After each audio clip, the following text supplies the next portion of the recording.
Subscribe करिए हमारे channel target UP TET CTET को और बेल आइकन को दबाइए। हेलो दोस्तों, मैं आनंद स्वागत करता हूं आप सभी का आपके अपने channel target UP TET CTET में और अस्तित्व एकेडमी ऐप में। यहाँ पे देखिए दोस्तों, हम आपके डीएलएड थर्ड सेमेस्टर के राजन सीरीज का जो नया राजन सीरीज है 2024 संस्करण का, उसके सभी प्रश्नों को यहाँ पे हम डिस्कस कर रहे हैं। बहुविकल्पी प्रश्नों को हमने स्टार्ट किया है। पिछली 3 क्लासेस में मैंने आपके प्रश्न संख्या 66 तक पूरा डिस्कस कर दिया है। इस क्लास में हम लोग प्रश्न संख्या 67 से डिस्कस करने वाले हैं।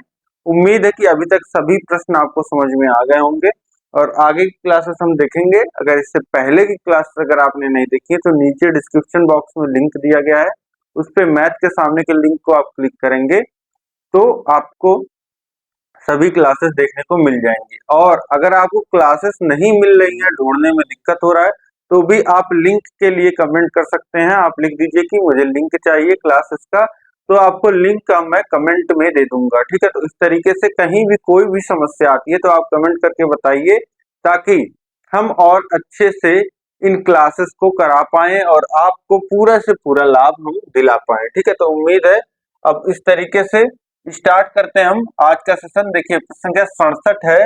यहाँ पे खाली स्थान दिया गया है बराबर चक्रवृद्धि मिश्रधन माइनस मूलधन। अब चक्रवृद्धि मिश्रधन में से मूलधन आप निकाल देंगे तो खाली स्थान में क्या भरा जाएगा, यह पूछ रहा है। अब देखिए आपको पता है मूलधन क्या होता है, जो धन ब्याज पे दिया जाता है, और मिश्रधन क्या होता है, वह धन जो प्राप्त होता है, जिसमें आपका मूलधन रहता है और उसमें ब्याज जुड़ा रहता है।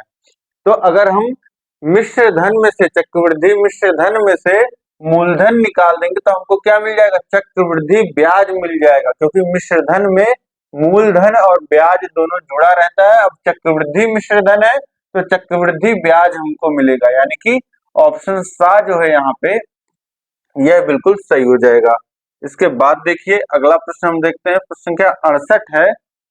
रुपए 2000 का 10% वार्षिक ब्याज की दर से 1 वर्ष का मिश्रधन तथा चक्रवृद्धि ब्याज कितना होगा यदि ब्याज अर्धवार्षिक देय है। अब देखिए यहाँ पे बोल रहा है कि 2000 रुपए का 10% वार्षिक ब्याज की दर से, ठीक है, बता दिया कि जो मूलधन है वह 2000 रुपए है और जो दर है वह 10% वार्षिक ब्याज दर है, और 1 वर्ष का मिश्रधन तथा चक्रवृद्धि ब्याज आपको निकालना है। यहाँ पे आ गया चक्रवृद्धि ब्याज, तो आपको चक्रवृद्धि ब्याज ही निकालना है, 1 वर्ष का मिश्रधन आपको निकालना है, और साथ ही साथ यह, अब देखिए लास्ट में क्या लिखा है, यदि ब्याज अर्धवार्षिक देय हो। अर्धवार्षिक मतलब कि हर 6 महीने पे देय हो, आधे साल पे देना है आपको ब्याज। तो अब इसको समझिए, आपका जो मूलधन हो गया वह तो हो गया 2000 रुपए। ठीक, अब इसके आगे समझिए, इसके आगे आपका दर कितना हो जाएगा, रेट जो हो जाएगा, रेट वह तो 10% दिया गया है, लेकिन यहाँ पे देखिए जब ब्याज अर्धवार्षिक देय होता है, ठीक है, मतलब 1 साल में पहले तो ब्याज यह वार्षिक दिया गया है आपको, अब ब्याज लग क्या रहा है हर आधे साल पे अर्धवार्षिक। तो 1 साल में कितने अर्धवार्षिक होते हैं, कितने 6 माह होते हैं, 2, तो 2 से यहाँ पे भाग हो जाएगा, यानी कि जो एक्चुअल दर यहाँ पे होगी वह 5% की होगी।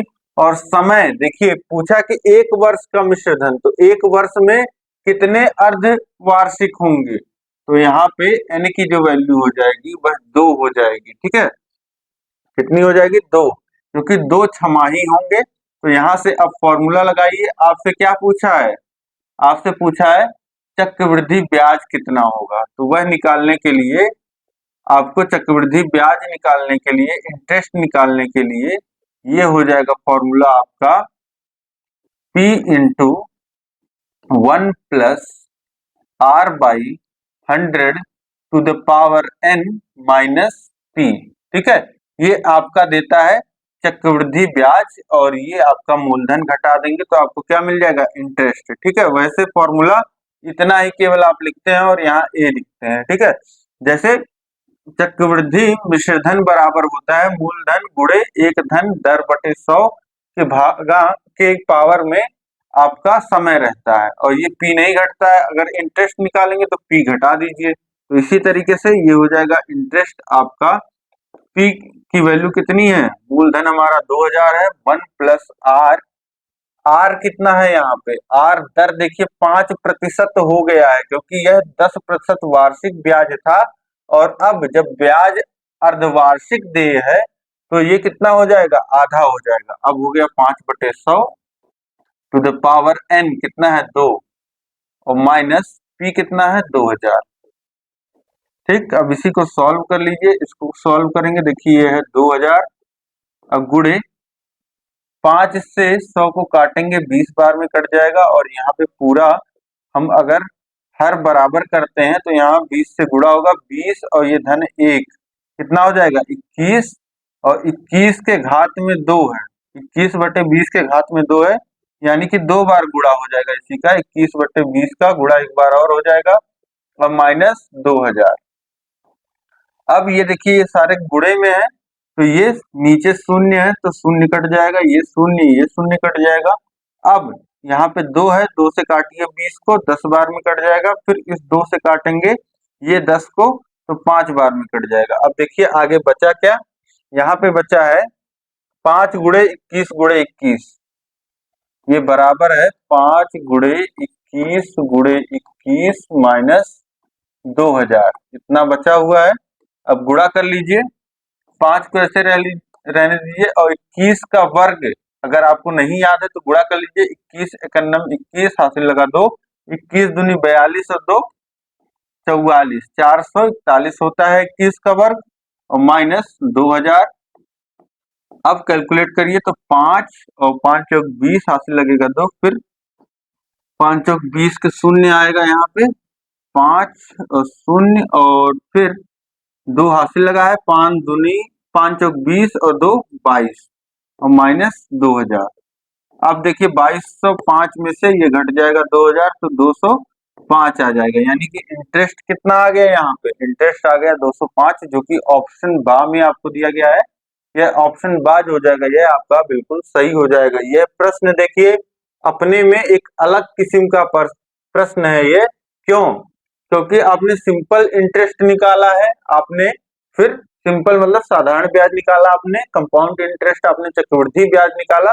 अब चक्रवृद्धि ब्याज में भी ये अलग तरीके का प्रश्न है कि जब जो है ब्याज जो है वह अर्धवार्षिक देय हो, तिमाही अगर देय होगा तो साल में 4 बार दिया जाएगा, ठीक है, और यहाँ पे दर जो हो जाएगी वह 1/4 हो जाएगी, ठीक है। तो इस तरीके से आप ध्यान रखिएगा कि ब्याज कब एक वर्ष में एक बार लिया जा रहा है या कितनी बार लिया जा रहा है, ठीक है। तो इस तरीके से यह आप समझ पा रहे होंगे, ठीक है। अब आगे के प्रश्नों को हम देखेंगे। प्रश्न संख्या 59 है, सबसे छोटी पूर्ण घन प्राकृत संख्या है, सबसे छोटी पूर्ण घन संख्याएं क्या होती हैं, वे संख्याएं जो किसी संख्या का क्यूब होती हैं। अब देखिए सबसे छोटी संख्या क्या होता है, एक, इसका क्यूब हम करते हैं तो हमको क्या मिलता है 1, और 2 का क्यूब करते हैं तो 8 हमको मिल जाता है। इसी तरीके से 3 का करते हैं क्यूब तो 3 त्रिका 9, 9 त्रिक 27, 4 का क्यूब करते हैं तो हमको मिल जाता है 64। तो इस तरीके से ये क्यूब, ये क्या है, ये सभी क्या है, ये पूर्ण घन संख्याएं हैं। क्यों, क्योंकि इनका क्यूब रूट आप निकाल सकते हो, इसका क्यूब रूट लेंगे तो क्या हो जाएगा 1 आ जाएगा, ठीक है। तो इस तरीके से सबसे छोटे की अगर बात किया जाए, सबसे छोटी जो पूर्ण घन संख्या होती है वह होगा 1। क्यों, क्योंकि यह अपने आप में एक पूर्ण घन संख्या है, क्यूब रूट ऑफ 1 करेंगे आप तो इसका मान कितना आ जाएगा 1, ठीक है। तो एक सबसे छोटी पूर्ण घन संख्या है वह संख्या जिसका क्यूब रूट एक पूर्ण संख्या हो, उसको हम लोग पूर्ण घन संख्या प्राकृतिक संख्या बोलते हैं। तो यहाँ पे ऑप्शन दा जो हो जाएगा यह बिल्कुल सही हो जाएगा। इसके बाद देखिए प्रश्न संख्या 70 है, पूर्ण घन संख्या नहीं है, कौन सी संख्या यहाँ पे पूर्ण घन नहीं है, तो 2 देखिए क्यूब रूट ऑफ 2 आप लेते हैं तो क्या आपको कोई पूर्ण संख्या प्राप्त हो रही है, नहीं, ठीक। इसी तरीके से 3 का आप पूर्ण घन की बात कर रहे हैं, ठीक है। तो अभी मैंने पिछले प्रश्न में आपको बताया पूर्ण घन संख्याएं कौन कौन सी थी, 1 था, 8 था, फिर उसके बाद 27 था, 64 था, तो इस 125 फिर आएगा। तो इस तरीके से ये जो है यह आपका पूर्ण घन संख्याएं नहीं है, ठीक है। तो इस तरीके से यहाँ कह सकते हैं कि ये सभी जितनी संख्याएं दी गई हैं ये सभी पूर्ण घन संख्याएं नहीं है। तो ऑप्शन दा जो हो जाएगा, अगर देखा जाए तो ये सभी सही है, सभी सही है। क्यों? क्योंकि नहीं लिखा हुआ है। तो पूर्ण घन संख्या हमको वो संख्या खोजना है यहाँ पे जो पूर्ण घन संख्या नहीं हो। तो 2 भी पूर्ण घन संख्या नहीं है, 3 भी पूर्ण घन संख्या नहीं है और 5 भी पूर्ण घन संख्या नहीं है। तो इसलिए ऑप्शन दा जो हो जाएगा यह बिल्कुल सही हो जाएगा। इसके बाद देखेंगे हम लोग नेक्स्ट क्वेश्चन, क्वेश्चन नंबर 71 है, किसी संख्या का घन उस संख्या की कितनी घात होती है। किसी संख्या का घन या इंग्लिश में लिखा हो क्यूब, तो उस संख्या की, कोई संख्या है x, उसके घाते x का घन यानी x का क्यूब, x के घाते 3। ऑप्शन सा जो हो जाएगा ये बिल्कुल सही हो जाएगा। अब इसके बाद देखेंगे अगला प्रश्न क्या कह रहा है। अगला प्रश्न है प्रश्न संख्या 42, 27 किस संख्या का घन है। 27 किस संख्या का घन है। x का मान लेते हैं हमने घन किया और हमको मिल गया 27। अब x बराबर हो जाएगा, इस क्यूब को उधर ले जाएंगे बराबर के तो क्यूब रूट लग जाएगा। क्यूब रूट ऑफ 27, और 27 को कितना लिख सकते हैं 3 के घाते 3, तो ये 3 बाहर आ जाएगा क्यूब रूट से और x का मान कितना आ जाएगा 3, ठीक है। तो इस तरीके से आप समझ पा रहे होंगे 27 किस संख्या का पूछ रहा है कि 27 किस संख्या का घन है। वह कौन सी संख्या है जिसका घन है, जिसका क्यूब 27 है। तो 3 जो है वह संख्या है जिसका क्यूब हम करते हैं तो हमको 27 मिल जाता है। तो ऑप्शन आ जो हो जाएगा यहाँ पे, यह बिल्कुल सही हो जाएगा। इसके बाद प्रश्न संख्या 43 है, वर्गमूल के चिन्ह, वर्गमूल का चिन्ह कहें या इसको हम कहते हैं, ज्यादा सही होगा करनी का चिन्ह। करनी के चिन्ह के ऊपर बाईं ओर हम यदि संख्या 3 लिख देते हैं तो वह किस चिन्ह को प्रदर्शित करता है। वर्ग, घनमूल, वर्गमूल कोई नहीं। तो इस तरीके से अगर ये करनी चिन्ह बना हुआ है और यहाँ पे इसको करनी की घात बोला जाता है, यहाँ जो संख्या लिखी रहती है उसको करनी की उतनी घात बोला जाता है, ठीक है। इसी का दूसरा रूप अगर लिखना चाहें, जैसे यहाँ पे संख्या n अगर लिखा है, ठीक है, क्यूब रूट ऑफ n, तो इसको इस तरीके से भी रिप्रेजेंट किया जाता है n की घाते 1/3, ये भी याद रखिएगा। और इसको क्यूब रूट बोलते हैं, इंग्लिश में क्यूब रूट बोलते हैं और हिंदी में क्या बोलते हैं, हिंदी में घनमूल बोलते हैं, ठीक है। तो वही पूछ रहा है यहाँ पे कि चिन्ह को क्या कहते हैं, इस चिन्ह को घनमूल कहते हैं। ऑप्शन बा जो हो जाएगा यह बिल्कुल सही हो जाएगा। इसके बाद देखेंगे अगला प्रश्न है हमारा प्रश्न का 44, 6 कलमों का मूल्य जो है वह 24 है, तो 10 कलमों का मूल्य बताइए। अब देखिए 6 कलम का मूल्य जो है वह 24 रुपए है, तो एक कलम का कितना हो जाएगा 24/6, 24/6 यानी कि ये कितना आ जाएगा 4, ठीक, 4 आ गया। अब आपसे पूछ कितना रहा है 10 कलम का, तो 10 कलम का निकालना है। तो इस 4 में एक कलम का मूल्य है, 10 का गुणा कर दीजिए, कितना आ गया 40, ठीक है, यही आपको निकालना था। ऑप्शन दा जो हो जाएगा ये तो सही हो जाएगा। इसके बाद हम लोग देखेंगे अगला प्रश्न है प्रश्न संख्या 45, 5 मजदूरों की मजदूरी 1250 है, तो 8 मजदूरों की मजदूरी कितनी होगी। देखिए 5 मजदूरों की मजदूरी बता रहा है कितना है 1250 है, तो हम निकाल लेते हैं एक मजदूर की मजदूरी कितनी होगी। तो उसके लिए 1250 भागा 5, 5 से काटिए तो 2 और ये 5 और 0, एक मजदूर की मजदूरी हो जा रही है 250।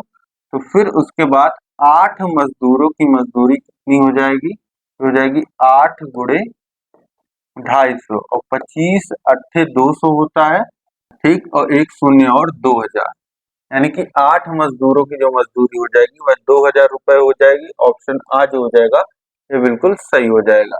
इसके बाद देखिए प्रश्न संख्या 76 है, समानुपात में बाह्य पदों तथा मध्य पदों के गुणनफल का संबंध होता है।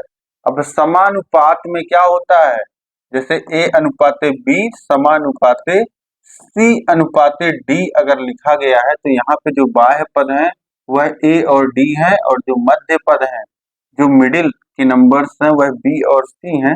तो वहां पे यहाँ पे क्या नियम आपने पढ़ा है, जो बाह्य पदों का जो गुणा होता है वह बराबर होता है मध्य पदों के गुणनफल के। तो ये हो जाएगा A इंटू डी बराबर B इंटू सी, यानी कि बाह्य पदों तथा मध्य पदों का जो गुणनफल होता है उनमें बराबर का संबंध होता है। ठीक है, तो ऑप्शन आ जो हो जाएगा यह बिल्कुल सही हो जाएगा, बराबर। अब इसके बाद नेक्स्ट क्वेश्चन आप देखिए, अगला प्रश्न है प्रश्न का 77, समानुपात में कितने पद होते हैं? समानुपात में अभी मैंने आपको दिखाया, जैसे A अनुपाते B समानुपाते C अनुपाते D, ये क्या है, ये आपस में ये समानुपात को दर्शाते हैं। और यहाँ कितने पद दिख रहे हैं आपको, 1 2 3 और 4, ये 4 पद होते हैं।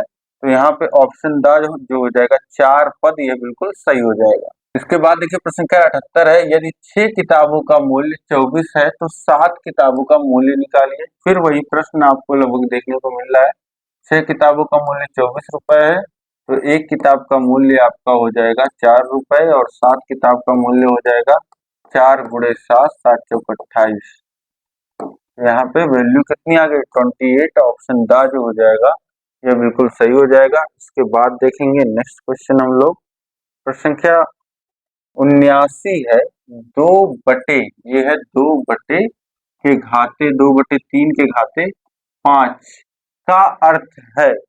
अब ये देखिए ऑप्शंस को देखिए, या इसको कहीं पे भी ये घात का नियम होता है, कहीं भी भिन्न अगर a बाई बी लिखा हुआ है और उसके घात में m लिखा हुआ है तो ये क्या हो जाता है, ये हम चाहें तो हम लोग अंश और हर दोनों की घात में इस m को लिख सकते हैं। इस तरीके से भी लिखा जा सकता है। ठीक है, दोनों एक ही चीज है। ठीक है, तो इसी तरीके से इसको भी लिखा जा सकता है, 2 के घाते 5 और बटे 3 के घाते 5। अगर किसी भिन्न पे कोई घात है तो उस घात को हम अंश और हर पे अलग अलग भी लिख सकते हैं। तो वही यहाँ पे लिखा गया है ऑप्शन आ में, देखिए 2 के घाते 5 बटे 3 के घाते 5, तो ऑप्शन आ जो हो जाएगा यह बिल्कुल सही हो जाएगा। इसके बाद देखिए प्रश्न संख्या 80 है, 4 बटे 7 गुणे 4 बटे 7 गुणे 4 बटे 7 को लिखा जा सकता है। अब देखिए 4 का गुणा 3 बार हो रहा है, तो अंश में 4 का गुणा 3 बार हो रहा है, तो 4 घाते 3 हो गया, और नीचे 7 का गुणा 3 बार हो रहा है, तो ये हो जाएगा 7 के घाते 3। अब जैसे पिछले में मैंने आपको बताया कि a बाई बी के पूरे के घात अगर m लगा हुआ है तो a के घाते m और a के घाते m और बटे b के घाते m लिखा जा सकता है। वैसे ही अगर a के घाते m बटे b के घाते m लिखा हो तो इसको a बाई b के घाते m लिखा जा सकता है। इसी प्रकार 4 बटे 7 के पूरे के घात में 3 लिखा जा सकता है। यही आपका उत्तर हो जाएगा, जो कि ऑप्शन बा में यहाँ पे दिया गया है। ऑप्शन बा जो हो जाएगा यह बिल्कुल सही हो जाएगा, 4 बटे 7 के घाते 3।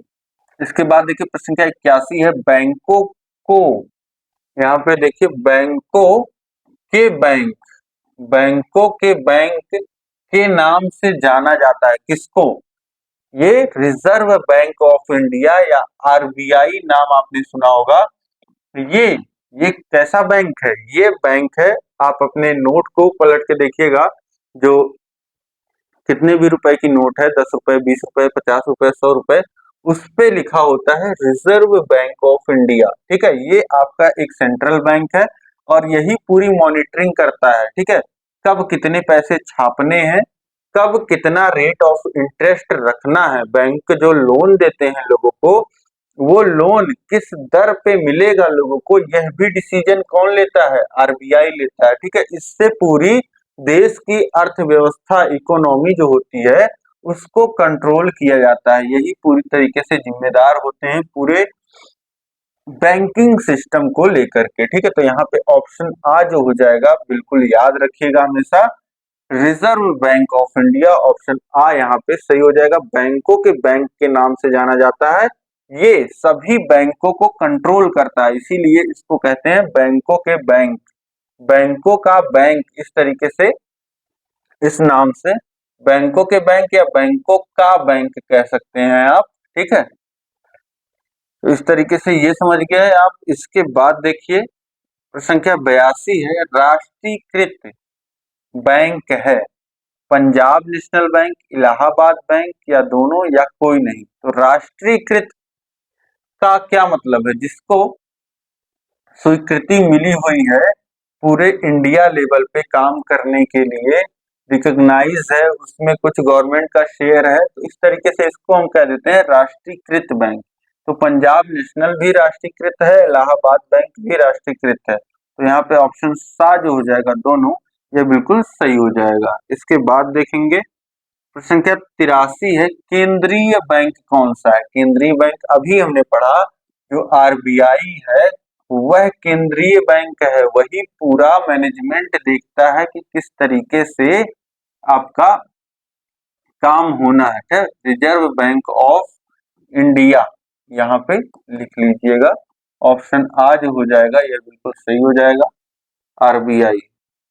इसके बाद देखिए प्रश्न संख्या 84 है, 9 12 के मध्य अभाज्य संख्याओं के समुच्चय के अवयवों की संख्या बताइए। अब यहाँ प्रश्न में क्या कह रहा है कि 9 और 12 के बीच में अगर जो अभाज्य संख्याएं आ रही हैं, जो अभाज्य संख्याएं आ रही हैं, अगर उसके समुच्चय को हम लिखें तो उसमें अवयवों की संख्या कितनी होगी। अब हम लिख के देख लेते हैं कि मान लेते हैं कोई एक समुच्चय ए है, ए नाम दे देते हैं समुच्चय को हम, जिसमें कौन से एलिमेंट आ रहे हैं, जिसमें एलिमेंट्स आ रहे हैं, कौन कौन से अवयव आ रहे हैं, 9 और 12 के मध्य, 9 और 12 के मध्य आने वाली अभाज्य संख्या है।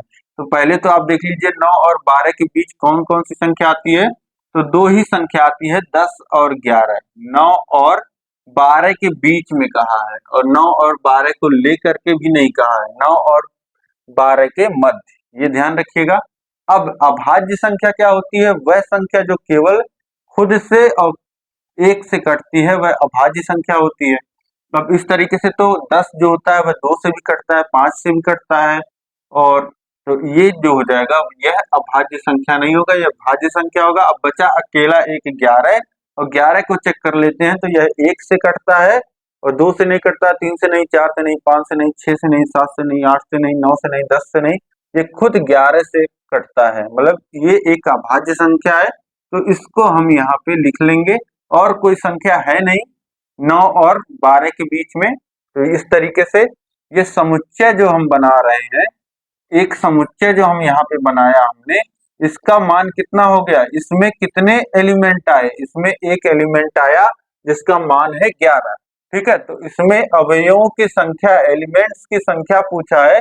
ये जो समुच्चय बना इसमें कितने एलिमेंट हैं, इसमें एक एलिमेंट है, तो ऑप्शन बा जो हो जाएगा कितने अवयव, जिसे इंग्लिश में बोलते हैं एलिमेंट, तो ऑप्शन बा एक सही हो जाएगा। ठीक, इसके बाद देखिए अगला प्रश्न है प्रश्न संख्या 85, फाई, इसको क्या पढ़ते हैं, इस तरीके से ये गोला बना और इसको इस तरीके से, ये जो चिन्ह है इसको बोला जाता है फाई, जैसे इसको आप पाई बोलते हैं ऐसे ये होता है फाई। ठीक, तो फाई किस समुच्चय को दर्शाता है, किस समुच्चय को दर्शाता है। अब सेट आपने पढ़ा है, समुच्चय आपने पढ़ा है, तो फाई जो होता है वह जब कोई एलिमेंट नहीं, जैसे पिछले में आपने देखा 11 आ रहा था, वहीं पे अगर मान लेते हैं कि बोल देता कि 9 और 11 के बीच में आने वाली अभाज्य संख्या, तो 9 और 11 के बीच में एक ही संख्या 10 आती है जो कि भाज्य होती, तो इसीलिए कोई अभाज्य संख्या आपको मिलती ही नहीं।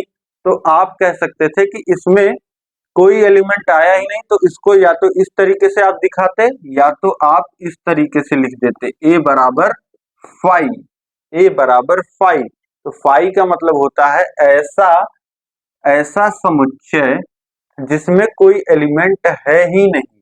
ठीक है, तो इसको कोई एलिमेंट नहीं है तो उसको कहा जाता है रिक्त समुच्चय। ऑप्शन बा जो हो जाएगा रिक्त समुच्चय, यह बिल्कुल सही हो जाएगा। एकल में एक एक आता है जो 11 अकेले आया था पिछले क्वेश्चन में, वह एकल समुच्चय था।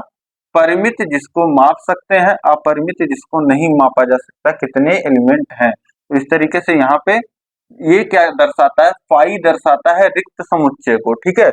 और एक चीज आप हमेशा ध्यान रखिएगा, अगर मान लेते हैं कोई बी समुच्चय है जिसमें इस तरीके से ये आपका समुच्चय का ये बनाया ब्रैकेट और इसमें इसने कुछ नहीं दर्शाया, इस तरीके से फाई दर्शा दिया, ठीक है, और ये ब्रैकेट के अंदर दर्शाया जा रहा है, तो इसका मतलब क्या हो जाएगा, इसका मतलब ये हो जाएगा कि इस बी समुच्चय में एक एलिमेंट फाई है। इसमें देखिए एक एलिमेंट फाई आ गया। तो इस तरीके से जब भी आपको रिक्त समुच्चय दिखाना है तो आप या तो इस तरीके से दिखाएंगे या तो इस तरीके से दिखाएंगे। ये आपका एकल समुच्चय हो जाएगा, इसमें एक एलिमेंट आ गया जो कि है फाई, ठीक है। तो इस तरीके से ये गलती आप मत करिएगा, और ये कहीं कहीं फंसाने के लिए दे भी दिया जाता है, ठीक है। तो कहीं कॉम्पिटेटिव एग्जाम में पूछ सकता है, तो ये ध्यान रखिएगा। इसके बाद हम लोग देखते हैं अगला प्रश्न है हमारा, प्रश्न के 86। जिन समुच्चयों में एक भी अवयव नहीं होते हैं उन्हें कहते हैं। देखिए दोबारा यही पूछ रहा है कि जिन, देखिए बिल्कुल दोबारा यही यहाँ पे पूछा जा रहा है प्रश्न के 86 में, जिन समुच्चयों में एक भी अवयव नहीं होते हैं उन्हें कहते हैं, तो उन्हें कहा जाता है रिक्त समुच्चय। ऑप्शन बा जो हो जाएगा ये बिल्कुल सही हो जाएगा। इसके बाद देखेंगे हम लोग अगला प्रश्न, प्रश्न क्या 87 है। रुपए 2000 का 5% वार्षिक सरल ब्याज की दर से 2 वर्ष का ब्याज होगा। अब रुपए 2000 का यानी कि मूलधन हमारा कितना हो गया, पी कितना हो गया, प्रिंसिपल अमाउंट हो गया 2000 रुपए, और जो हमारा रेट हो गया, दर हो गया, वह 5% वार्षिक ब्याज है, और सरल ब्याज है कि दर से 2 वर्ष का आपको ब्याज बताना है, आपको टाइम भी दे दिया गया 2 वर्ष। अब यहाँ पे सरल ब्याज आपको बताना है तो बहुत ही आसानी से सिंपल इंटरेस्ट साधारण ब्याज आप निकाल लोगे, जिसका फॉर्मूला होता है मूलधन गुणे दर गुणे समय बटे 100, यानी कि PRT/100, इसको शॉर्ट फॉर्म में इस तरीके से लिख दिया जाता है। अब P है हमारा 2000, P है 2000 और गुणे R है 5 और गुणे समय है 2 वर्ष और बटे 100, 100 के 2 शून्य, 2000 के 2 शून्य कट गए। अब 5 का गुणा आप करिए 2 में तो 10 आ जाएगा, और 10 का गुणा 20 में होगा तो हो जाएगा 200, यानी कि ब्याज कितना मिल गया, 2 वर्ष का जो सरल ब्याज हो जाएगा वह 200 रुपए हो जाएगा। ऑप्शन साज हो जाएगा यहाँ पे, यह बिल्कुल सही हो जाएगा। सिंपल फॉर्मूला आपको लगाना था सिंपल इंटरेस्ट का। इसके बाद देखिए प्रश्न क्या 88 है। यदि 16:8 समानुपाते 18:x है तो का मान ज्ञात कीजिए, यानी कि x का मान यहाँ से आपको निकालना है। तो 16:8 समानुपाते 18:x ये हो गया। अब आपने पढ़ा है कि जो बाह्य पदों का गुणा होता है वह अंतः या मध्य पदों के गुणा के बराबर होता है। तो यहाँ से आप लिख सकते हैं 16 गुणे x बराबर होगा 8 गुणे 18 के, और यहाँ से x बराबर लिखना चाहे तो 16 इधर गुणे में है, बराबर के इधर आएगा तो भाग में हो जाएगा, ठीक। अब 16 से देखिए 8 से 16 काटेंगे 2 बार में कट जाएगा, 2 से 18 को काटेंगे तो 9 बार में कट जाएगा, यानी x का मान कितना आ गया, x का मान आ गया 9। और यहाँ ऑप्शंस में देखेंगे ऑप्शन जो है सा जो हो जाएगा यह बिल्कुल सही हो जाएगा, जो 16 गुणे 9 बराबर होगा कितने के। अब देखिए 16 नमा कितना होता है 144, और 18 अट्ठे भी कितना होता है 144 होता है। तो इस तरीके से आपने क्रॉस चेक भी कर लिया अपना, तो यहाँ पे हमारा x का मान जो आ जाएगा वह 9 आ जाएगा। इसके बाद देखेंगे अगला प्रश्न है 89। वृत्त के चाप और उसकी जीवा द्वारा घिरा हुआ क्षेत्र कहलाता है। ये मैंने आपको पहले भी बताया, वृत्त में एक इस तरीके से ये जो होता है ये वृत्त का चाप होता है, ये चाप कहलाता है, और इस चाप से और कोई जीवा है, कोई भी दो बिंदुओं को मिलाने वाली दो बिंदु जो परिधि में स्थित है उनको मिलाने वाली जो रेखा होती है वह जीवा होती है। इस जीवा के द्वारा और इस चाप के द्वारा जो घिरा हुआ क्षेत्र होता है, ये जो क्षेत्र होता है इसको हम क्या कहते हैं, इसको वृत्त खंड कहते हैं। वृत्त का खंड, वृत्त का भाग। तो ऑप्शन बा जो हो जाएगा यह बिल्कुल सही हो जाएगा, वृत्त खंड। इसके बाद देखेंगे अगला प्रश्न, प्रश्न संख्या 90 क्या कह रहा है, 5xy धन 4xz धन 5xq का एक उभयनिष्ठ गुणनखंड होगा। गुणनखंड क्या होता है, जैसे कुछ पद आपको यहाँ पे 3 पद जोड़ के रूप में दिए गए हैं, इन पदों को कैसे भी करके गुणे के रूप में लेके आना। ठीक, तो अब इसको, इसमें हम कैसे इसको 2 पदों के गुणे के रूप में लिख सकते हैं, यह देखिए आप, या इसमें क्या कॉमन खोज सकते हैं। ये गुणे के रूप में जब हम लिखने जाते हैं तो हम कॉमन खोजते हैं, मतलब क्या सभी में सिमिलर है। तो आप देखेंगे इसको, अंश को देखिए, ये इसके ये न्यूमेरिक पार्ट को देखिए आप, इसके अंक वाले पार्ट को देखिए, तो यहाँ 5 है, यहाँ 4 है, यहाँ 5 है। तो आप कोई एक संख्या कॉमन नहीं ले सकते हैं। ठीक है, अब यहाँ भी 5 होता तो 5 हर जगह हो जाता और 5 कॉमन ले लेते। ठीक है, 5 सब जगह होता। इसी तरीके से आप x को देखिए, तो x यहाँ है, x यहाँ है और x यहाँ भी है, तो x जो है वह सभी में से कॉमन लिया जा सकता है। इसी तरीके से यहाँ देखिए y है, बाकी जगह y नहीं है, यहाँ z है, यहाँ q है। तो अब हम केवल जो हमको कॉमन मिल रहा है वह x मिल रहा है, और फिर x बाहर निकाल लेंगे तो यहाँ बच जाएगा 5y धन 4z धन 5q, ये बच जाएगा। अब देखिए जो इस तरीके से पद हमारा दिया था, अब ये हमारा एक गुणनखंड हमको मिल गया। इसका एक गुणनखंड जो हो जाएगा, या तो ये एक गुणनखंड कह सकते हैं आप, या ये कह सकते हैं। तो यहाँ पे ऑप्शंस में जो दिया गया है वह x दिया गया है, तो ऑप्शन आ जो हो जाएगा यह बिल्कुल सही हो जाएगा। ठीक है, x जो होगा वह इसका गुणनखंड होगा, एक उभयनिष्ठ गुणनखंड होगा। ठीक, इस तरीके से इसको आप समझ गए। इसके बाद देखिए प्रश्न क्या 91 है, किसी घनाभ में शीर्ष होते हैं। किसी घनाभ की बात कर रहे हैं, तो सबसे पहले एक घनाभ हम लोग बना ही लेते हैं, उसके बाद आपको समझने में आसानी होगी। कई लोग कंफ्यूज हो जाते हैं, इसलिए मैं ये बना के आपको दिखा रहा हूँ।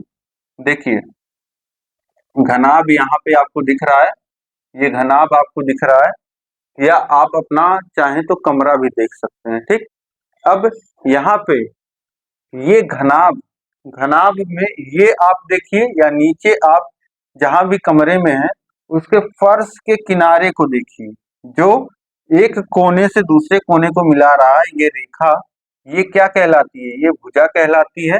और ये भुजाएं जहां आपस में आके मिल रही होंगी, किसी भी कोने को आप देखेंगे तो 3 भुजाएं आकर के मिल रही हैं। 3 भुजाएं जो मिल रही हैं, इसी को हम क्या कहते हैं, इसी को शीर्ष कहते हैं, इसी को शीर्ष कहते हैं, या इंग्लिश में इसको वर्टेक्स बोला जाता है। ठीक है, वर्टेक्स पढ़ा होगा आप लोगों ने। तो ये कितने शीर्ष हैं, देखिए एक शीर्ष यहाँ है, ये पहला आपने देख लिया, एक शीर्ष यहाँ है।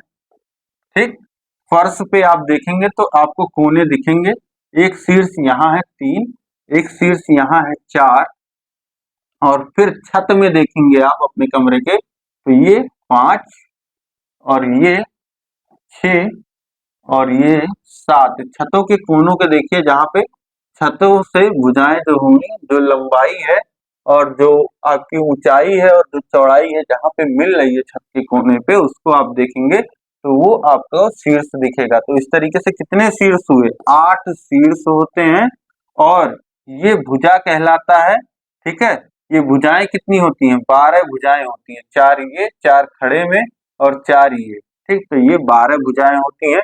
तो इस तरीके से आप अब कभी कंफ्यूज नहीं होगे, कंफ्यूजन आपका दूर हो गया होगा। उम्मीद है कि यह क्लास जो है वह आपको पसंद आई होगी।